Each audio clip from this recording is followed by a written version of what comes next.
वालेकुम। कैसे आप सब? उम्मीद करती हूँ कि ठीक हों, जहाँ भी हों खुश रहें, अल्लाह आपको सेहत अता फरमाए, हर बीमारियों से बचाएँ, आमीन सुम्मा आमीन। तो ये था 3:30 बजे का टाइम, रात के 3:30 बज रहे थे, तो मैं तहज्जुद की नमाज़ पढ़ रही थी कि सोच रही थी कि 4 रकात नफ़िल अदा कर लूँ।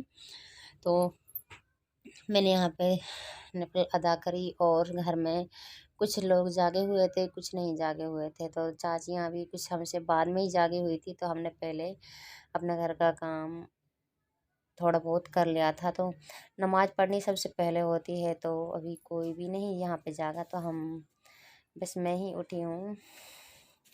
और यहाँ मैंने झाड़ू लगाकर और बर्तन धोकर तब नमाज़ पढ़ने गई थी। तो यहाँ पे मैंने झाड़ू लगा ली है और बर्तन धो लिए हैं और नमाज़ अदा कर ली है।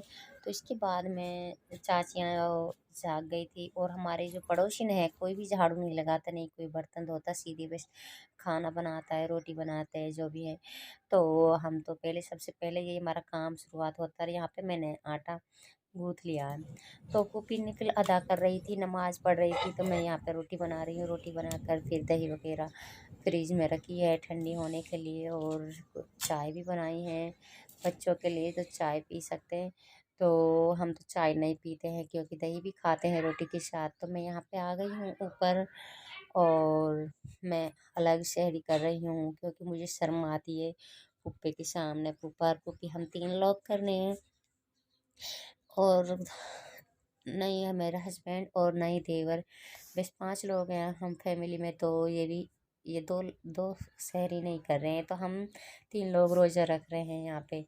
तो मैं ऊपर आ चुकी हूँ, मन की मैं ऊपर ही कर लूँगी। मुझसे पुप्पी ने बोला था कि मुझे शर्म आती है तो पुप्पे के सामने बैठकर, तो कभी मैंने से वहाँ उसके साथ शहरी करी नहीं थी। तो और दिन में बस यहाँ पे मैंने सोई, थोड़ा देर के लिए सो चुकी थी। उसके बाद मैं आँख खुली तो फिर मैंने कुरान की तिलावत की, कुरान पाक पढ़ी।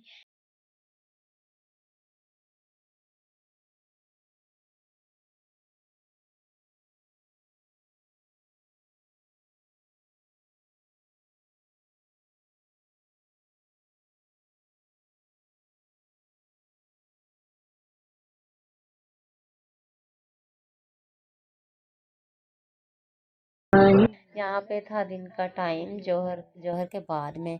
तो हमारी इफ्तियारी की तैयारी चल रही थी यहाँ पे, और आज हम पका रहे हैं कढ़ी बैंगन के साथ। कढ़ी बैंगन डाले हैं, बहुत से पालक भी डालते हैं कढ़ी के साथ, तो हम यहाँ पे बैंगन डाल रहे हैं।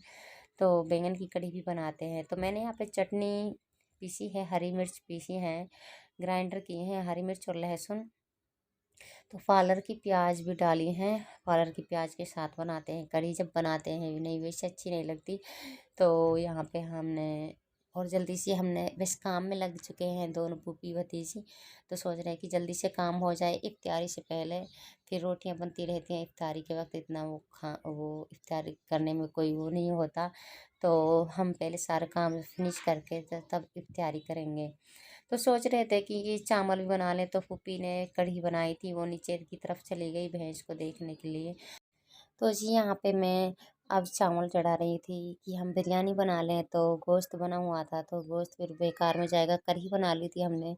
तो हमने गोश्त शाम को बनाया था ना, तो कुछ उसमें से रखा था, इसमें डाल लें तो कुछ स्वाद बन बन जाएगी। तो हम वो होते हैं मोटे चावल, गिट्टे होते हैं जो पड्डा बोलते हैं हमारे यहाँ पे, पड्डा चावल। तो मैं यहाँ पे पड्डा चावल की बिरयानी बना रही हूँ, और कढ़ी हमारी बन चुकी थी, इसको फूफी बना कर गई थी।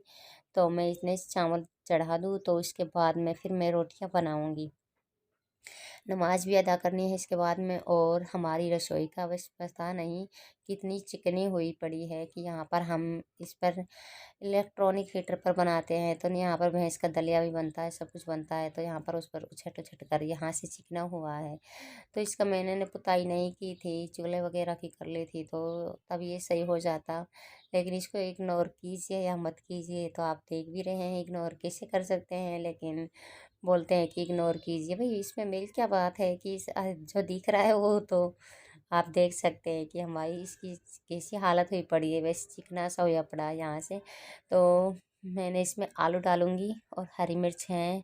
तो चावल को मैं निकाल रही हूँ तो धोने के लिए। तो इसमें मैंने प्याज डाल दी थी, जीरा प्याज। तो इसमें हरी मिर्ची डालने वाली हूँ और हमें इस बड़े चावल को बनाने, क्योंकि कच्चे भी होते हैं तो पहले मैं पानी को बॉईल करूँगी, तो बॉईल करूँगी। तो पानी को बॉईल जब पक जाएगा तो उसके बाद में चावल डालूँगी। और मेरा कैमरा ऐसा हिल रहा था कि वैसे मैंने अपनी बड़ी बेटी के लिए जो उससे हिल नहीं रहा था, कह रही थी कि मम्मी मेरा हाथ दुख गया है तो मुझसे नहीं हो रहा, तो ये बस बार बार मुझसे कैमरा टहल रहा है।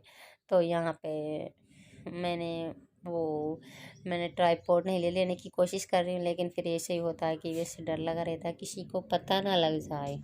और यहाँ पे मैंने हरी मिर्च डाल दी हैं और फिर इनको आलू को डालूँगी। तो इसके बाद में पकाने के बाद में मसाला पक जाएगा तो इसके बाद में पानी डाल दूँगी। पानी पक जाने के बाद में चावल। तो आज हमारा फर्स्ट रोज़ा है और फर्स्ट रोज़ा हमने रखा है। फर्स्ट रोज़े की इफ्तियारी तैयारी चल रही है। तो जिन्होंने रोज़ा रखा सबके लिए रोज़ा मुबारक हो, रमज़ान मुबारक हो। और रोज़ा आज बहुत आसान था, इतना कोई हार्ड नहीं था, क्योंकि मौसम वैसे बहुत वैसा हुआ था कि बारिश भी हुई थी और धूप नहीं खिली, तो इतना अच्छा रोज़ा गया है आज का। और बहुत से बच्चों ने भी रखा है कि सब कुछ होता है, खुशी होती है, सबको शौक होता है, सब ने रोज़ा रखा है गांव में बच्चों ने। लेकिन हमारी पूरी फैमिली ने रोज़ा नहीं रखा, जेंट्स ने नहीं रखा। तो यहाँ पे ना बच्चों को इतनी खुशी होती है और मौसम भी अच्छा था तो उनका अच्छे से गुजर गया। फिर लेकिन बाद में तो हार्ड रोज़ा आएंगे वैसे भी, कि अब सख्त गर्मी और कुछ बड़े दिन हो जाएंगे तो गर्मी भी कुछ ज़्यादा ही सख्त हो जाएगी। अभी बारिश का मौसम अच्छा है तो इस रोज़ों की पता नहीं लग रहा है कि रोज़ा कैसा है। तो यहाँ पे तो हमने जल्दी जल्दी से वैसे ये पकाना है। तो इसके बाद में फिर सोचते हैं कि कोई फ्रूट वगैरह भी उसके इफ्तारी के लिए आएंगे या नहीं। अभी तक तो आए नहीं हैं, लेकिन आज का पता नहीं कि रोज़ा कैसे इफ्तार होगा। वैसे बच्चों को ये खुशी हो रही है, मेरी बेटी को, मम्मी तुम भी मंगा लो, तरबूज मंगा लो, ये मंगा लो, चाची के सबके फ्रूट आए हैं। तो अभी तक तो कोई वो नहीं है हमारे यहाँ पे, तो बाद में देखेंगे, देख अल्लाह करेगा कैसा होगा। उम्मीद तो नहीं थी कि बस उम्मीद तो रहती है कि कुछ ये आ जाए, पर कुछ हालत ऐसी हुई पड़ी है। तो ये ऐसी हालत हुई पड़ी है कि कुछ ऐसा सामान भी नहीं आया। किचन का जो मसाला वगैरह था ऐसा कुछ भी नहीं आया, क्योंकि पैसों की ज़्यादा ही सख्त वो है।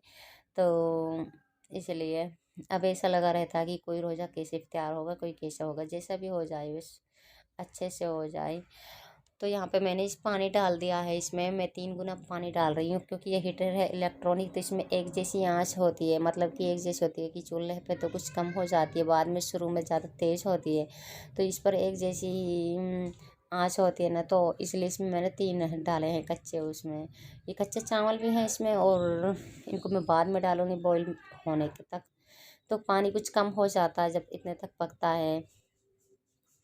तो मैं चावल वगैरह को सबको धो लेती हूँ। और तो यहाँ पे मैंने चावल धो लिए थे, तो यहाँ पे मुझे आटा गूँधने की तैयारी हो रही है। मैं यहाँ पे चून छान रही हूँ, तो इसके बाद में फिर मैं रोटी बनाने की कोशिश करूँगी। और मैंने आटा लगा दिया है, तो यहाँ पे मैं चावल डाल रही हूँ और फिर इसको ढक दूँगी, तो ये अपने आप पक जाएगा। तो मैं इलेक्ट्रॉनिक हीटर पर कभी नहीं बनाती हूँ, बनाती हूँ तो चूल्हे पे बनाती हूँ। उसमें वैसे एक अंदाज़ा होता है और एक जैसी आँच नहीं होती, इसमें मंदी तेज़ नहीं की जाती, एक जैसी तपिश लगती है। तो इसमें कोई ऐसा वो नहीं होता है कि किसी को कम कर दो, तेज़ कर दो। और आप लोगों ने बहुत अच्छे अच्छे कमेंट किए हैं, उनके लिए शुक्रिया, दिल से शुक्रिया। और एक रेखा व्लॉग है, वो मुझको हमेशा फॉलो करती है, वो मुझे सपोर्ट देती है, कमेंट करती है, अच्छे अच्छे कमेंट करती है, उसके लिए दिल से शुक्रिया। तो इसके बाद में मैंने रोटी बना तो रही थी मैं, इसके बाद में मैंने चावल पक चुके थे, उसके बाद में दूध बॉईल किया था, ये दही के लिए बॉईल किया था कि क्योंकि इससे दही जमाएंगे। तो हमारा हो चुका है इफ्तियारी का सामान यहाँ पे लग चुका है। तो यहाँ पर आ गए थे तरबूज, तो कि सोच रहे थे कि हमें कोई उम्मीद नहीं थी कि कैसे रोज़ा इफ्तियार हो गए। तो यहाँ पे कचरा तरबूज और जलेबी और समोसे वो पंडित खजूर ये फूफा लेकर आ चुके थे। वो उस टाइम बाजार में थे, तो हमने उससे कुछ बोला ना था, कुछ भी नहीं था। और यहाँ पे हमारी बिरयानी भी पक चुकी थी और शरबत बनाया था, रूअफ़ज़ा का पानी।